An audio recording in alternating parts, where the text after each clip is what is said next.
தாம்பரம் அருகே தெர்மாக்கோல் படகு மூலம் மீன் பிடிக்க சென்று நீரில் மூழ்கிய நபரை தீயணைப்புத் துறையினர் மிகுந்த போராட்டத்திற்கு பிறகு மீட்டனர்.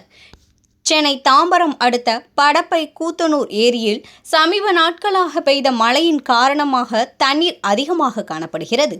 இதில் ஆதனூர் பகுதியைச் சேர்ந்த சங்கர் என்பவர் தெர்மாக்கோல் மிதவை மூலமாக ஏரிக்குள் சென்று மீன் பிடிப்பது வழக்கம்.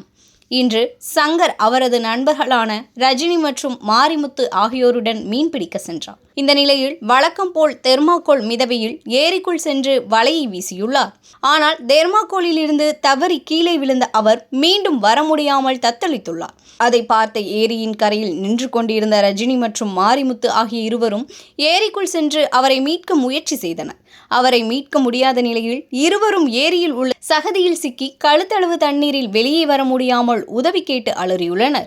அந்த பகுதியில் மாடு மேய்த்து கொண்டிருந்த நபர் ஒருவர் உடனடியாக காவல்துறைக்கும் தீயணைப்புத்துறைக்கும் தகவல் தெரிவித்துள்ளார். இதன் அடிப்படையில் சம்பவ இடத்திற்கு விரைந்து வந்த படப்பை தீயணைப்புத் துறையினர் ரஜினி மற்றும் மாரிமுத்துவை ஏரியிலிருந்து உயிருடன் மீட்ட நிலையில் பெரும் போராட்டத்திற்கு பிறகு சங்கரை உடலை மீட்டு தாம்பரம் அரசு மருத்துவமனைக்கு அனுப்பி வைத்து வழக்கு பதிவு செய்து விசாரணை மேற்கொண்டு வருகின்றனர்.